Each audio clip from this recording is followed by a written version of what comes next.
Hello. Most people in Britain today have heard of something called the information superhighway. But not so many people know that since 1993, we in Britain have had a pilot superhighway of our own, technically more advanced and faster than the well-known internet. It's called SuperJanet, and it uses optical fibres and state-of-the-art telecommunications and switching to link universities and research laboratories across the UK. From a pilot scheme of 8 sites in 1993, the SuperJanet network has grown, first to 60 sites in 1994 and then to 90 by mid-1995. Unlike its internet cousin, SuperJanet is a broadband network with access speeds of 34 megabits per second and more. The network is funded by the Higher Education Funding Councils of England, Scotland and Wales and the Department of Education in Northern Ireland through their Joint Information Systems Committee. SuperJanet has been developed by the university community in collaboration with BT and other industry sector organisations. It's become the enabling factor in exploiting real-time multimedia communication in education and research. As the value of SuperJanet becomes more widely known, the network will grow and become even faster still. But all good networks are transparent. It's the applications they deliver which matter.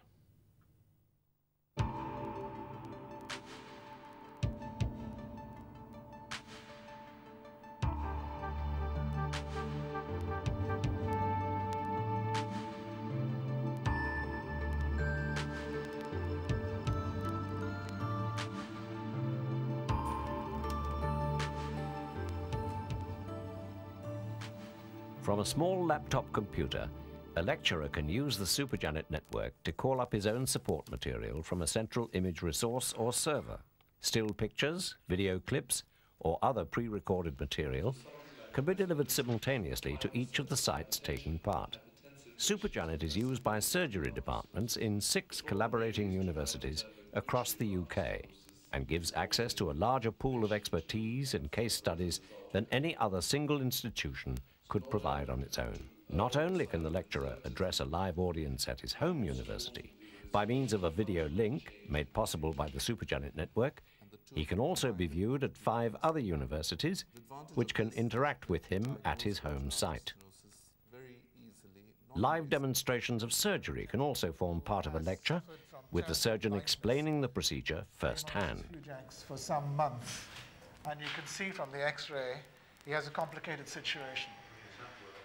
Although the blindness is in the right eye, and we'll come on to that in a minute, on the left side he has a complete occlusion of his internal carotid artery.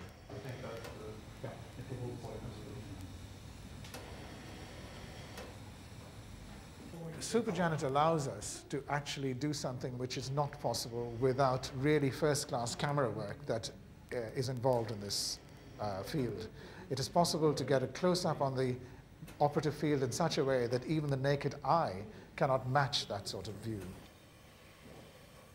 The other thing which is so important is the ability to communicate this to students in many different locations, maintain theatre sterility at the same time, and probably one of the most important other aspects is the ability to have interaction between the audience, the students, and the demonstrator, so that it is possible to pick up questions when they're fresh in the minds of the student, and this can be fully explored by the demonstrator. Could I just ask a question? Yes, go ahead. Following endarterectomy, how many patients restenosis? The incidence of restenosis with this operation has been carefully measured in many centres, and in this country, St. Thomas's Hospital have been foremost in carefully working this problem out. And after 3 years, something like around 12% do have a restenosis, but a very small number, maybe 1% or 2% at the most, will develop symptoms from it. What are the complications of this procedure? The complications are really 2 major ones in the immediate post-operative period. That is stroke, usually because of a technical problem from the procedure, and the other is bleeding, which is usually less of a problem. Another dreaded complication is a suture line or a patch leak, which often occurs some days after the procedure. SuperJanet has allowed us to actually bring living pathology to the student at a remote site. It allows us to keep the operation sterile because there are few personnel in theatres. At the same time, the implications of the pathology come very much alive to the student.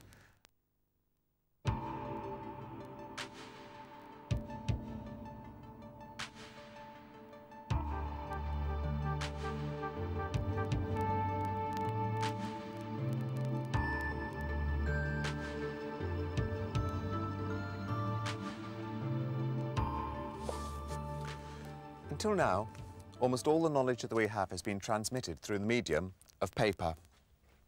The trouble is, as knowledge expands, paper expands, and so do the buildings that house that paper. And when you come to a library like this, you then have the problem of finding that information. It could be on the shelves, it could be in the section containing the latest acquisitions, or it could be off somewhere in an archive. When I have found the information I want, in a library like this, I can't easily then search across other publications to see if there's other similar information. And all the time that I've got this book, no one else can use it. But there is another way. Electronic publications delivered to individual workstations across the country on SuperJanet. SuperJanet's high-speed capability means that users can do fast searching and interact with the texts they're looking at. And it's available right here. I have the whole variety of journals in front of me on the screen here, ranging from politics and mathematics through management and science and education. I'm going to select that journal. This display is coming to us from Manchester University through SuperJanet, and the article we're going to look at is called Space and the Environment. This figure is much better than you can get in print. It's larger, it's more detailed, and the colours are extremely vibrant. Without physically moving and without trekking around a library, I can now select another journal. This one's in a related topic on robotics, and I can jump around the text. In fact, this is one of the things I really love about this medium, how I can just jump around the text very quickly indeed. I fancy looking at a figure. I bet there's some good figures in this paper. The astonishing thing to me is that not only am I looking at this material, but there are people all over the country using SuperJanet to access exactly the same material from their individual workstations. And you can't do that with one of these. Chemistry is a very visual science, which makes it an ideal candidate for a pioneering role in electronic publishing. In publications like this, the author is able to go beyond the limitations of the two-dimensional printed page. In their research, molecular chemists use three-dimensional color models of molecules, which have to be downgraded to inadequate two-dimensional images for publication in traditional journals. Electronic publication means much more information is made available. Virtual reality techniques enabled by SuperJanet allow the molecule to be navigated and explored. A reader can zoom into a particular section and investigate that area in close-up detail. The supporting text is itself full of hyperlinked words which allow the reader to explore the publication. It's possible to invite and receive comments by electronic mail, which means the project continues to live even after the scholarly work has been completed. Instead of publications being restricted to the research community alone, electronic publishing will attract a wider readership. The future will be a highly interactive and visual experience. Electronic publishing is exciting, it's new, and we're going to see more and more publications in every sector of education and research online in the future.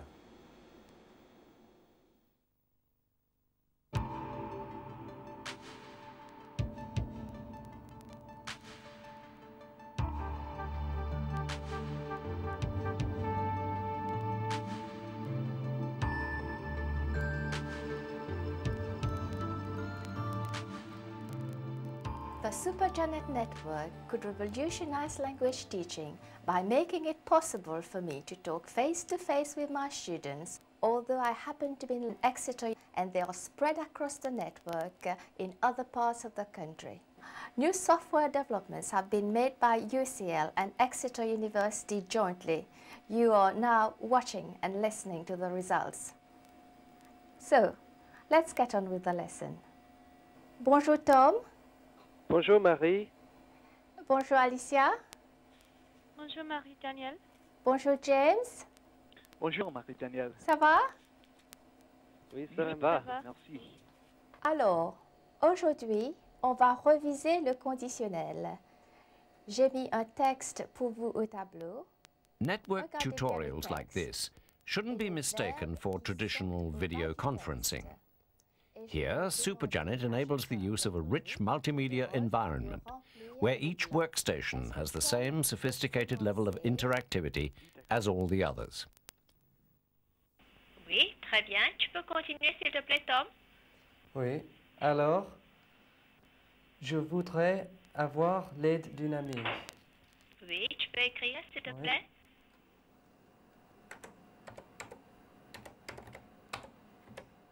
Oui. Est-ce que c'est correct, Alicia? Oui, je crois. Oui, c'est correct. Alors, est-ce que tu peux continuer cette fois-ci? Can you tell us in French what you think about that picture? Oui, bien The sûr. whiteboard is capable of displaying scanned images or other information, all of which can be accessed from remote servers anywhere on the SuperJanet network. Est-ce que vous pensez que c'est une bonne idée d'envoyer des cartes et des fleurs le jour de la Saint-Valentin? Oui, Alicia? Oui, oui, je crois que c'est une bonne idée. Quelquefois, ça peut être très amusant aussi. Tutors and students also have equal access to online dictionaries, grammars, and other multimedia language tools. From a teaching point of view, remote tutoring has many advantages over conventional language laboratories. It significantly improves conversational skills. The element of play makes a positive contribution to the learning process. It makes learning fun. Que penses-tu, James? Oui, c'est différent, mais je crois que si on recève... The very act of sitting at a workstation focuses a student's attention more effectively than with conventional teaching methods. There's also a real sense of you teach me and I teach you, and not just from tutor to student, but from student to student as well. C'est drôle, oui. At the moment, remote language teaching over SuperJanet is limited to within the UK. As high-performance networking grows, the obvious move will first be into Europe, and then, as technology permits, worldwide. Native speakers of French, German, and other languages will be able to teach students in Britain without having to leave their own countries.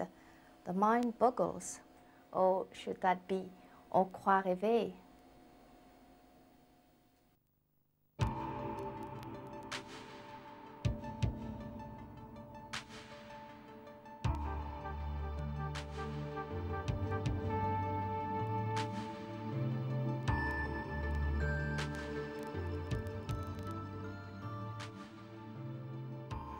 I think it's fair to say that SuperJanet has really revolutionised the way we work here in Plymouth. Our role is to process satellite images, both to continually monitor certain areas, looking at sea surface temperature and ocean colour, and also to send images out in near real time, that is the same day, to ships at sea, to show them what temperature or colour is surrounding them, so they can then improve their sampling. The data we receive is received at the satellite receiving station at Dundee University. The data come from a satellite and each pass is about 80 megabytes. These data are transferred over SuperJanet and typically take 10 minutes to be received here in Plymouth. Using the previous network, this took over many hours. To choose areas which are of interest, we used to have to receive these small overviews and choose areas which are believed to be clear, such as this area south of Ireland. We would then reorder the data from Dundee, and these would trickle over the network and finally be received here. We would then process these images by finding areas of coastline so that we could remap the images to a north-south projection. This is fine over areas like the continental shelf over Europe, but over in the North Atlantic there's just no coastline. We really had to then go to full-size passes, and this really required the use of SuperJanet. Another feature we've been studying is an eddy. We believe this eddy appears each year, and so may be a semi-permanent seasonal feature. By stringing these images together, we can see how the eddy moves over the space of about a week or so. The way in which we would aim to send images such as this out to research vessels the same day as reception starts off with the satellite viewing the ocean in the neighbourhood of the research vessel. These data are then sent to Dundee and then resent over the SuperJanet network down to us here in Plymouth for processing. Processed products are then sent up to Southampton and then resent to the research vessel using a further satellite data link. In the near future, it's expected there will be a number of new satellites dedicated to monitoring the ocean, for example, to look at ocean colour. Without a SuperJanet connection to the satellite receiving station, there's no way we can hope to efficiently process and receive these data.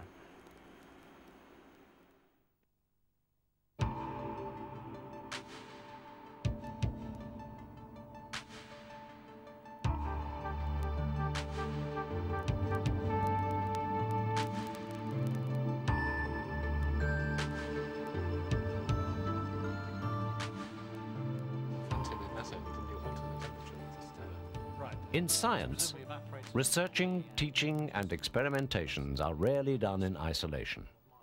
Normally, 2 or more scientists will collaborate on a given experiment or research project. But because the experts are often spread around the country or even abroad, it's almost impossible to assemble the participants in one place, together with all the relevant data and other vital research materials.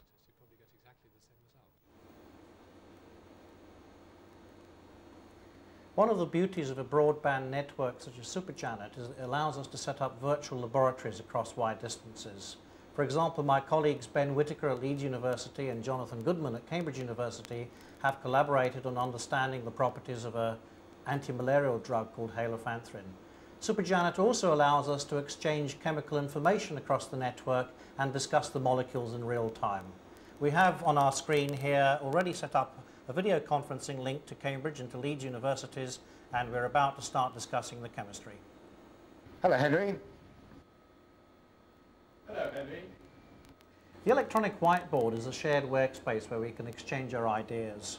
For example, this area here is going to contain information coming over from Leeds and Cambridge universities.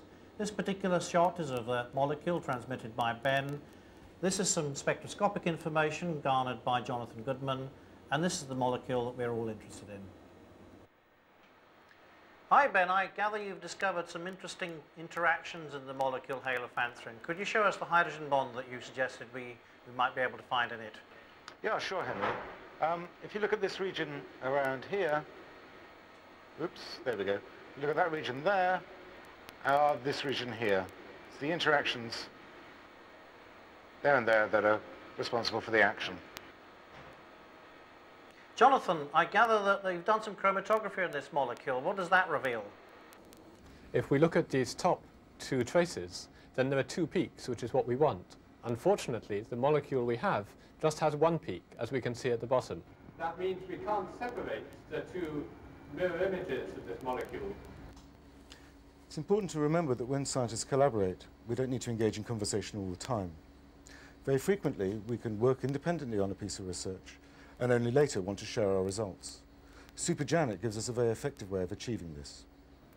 We can manipulate the molecules entirely independently and communicate by video conferencing whenever we want to. One of the entirely novel features of a network such as SuperJanet is that each of us can move 3-dimensional objects and the others can see what they're doing. For example, I've picked this molecule up and I'm moving it into a new point of view which illustrates different previously obscured aspects of its chemistry. The ability to rotate and look at a molecule in 3 dimensions has important consequences in drug design. And in the past, molecules have appeared to be safe when viewed in 2 dimensions that aren't when viewed in 3. It takes a supremely confident and experienced chemist to interpret their science from purely 2-dimensional images, such are found in textbooks or journals. What we're doing here with SuperJanet is to allow the scientists to collaborate in a 3-dimensional sense and thus enhance their science. That was just a handful of examples of the way SuperJanet enables new and exciting ideas to become reality. The potential of a network like this is limited only by the ingenuity of those who use it. As the research, medical, education and wider academic communities make even greater use of the network, new applications will be added, making new and exciting developments possible. But the full potential of SuperJanet, or the information superhighways that will undoubtedly follow, is probably beyond our wildest dreams. What we can be sure of is that the benefits will be far-reaching, and the innovative ideas pioneered by the SuperJanet network will touch the lives of us all.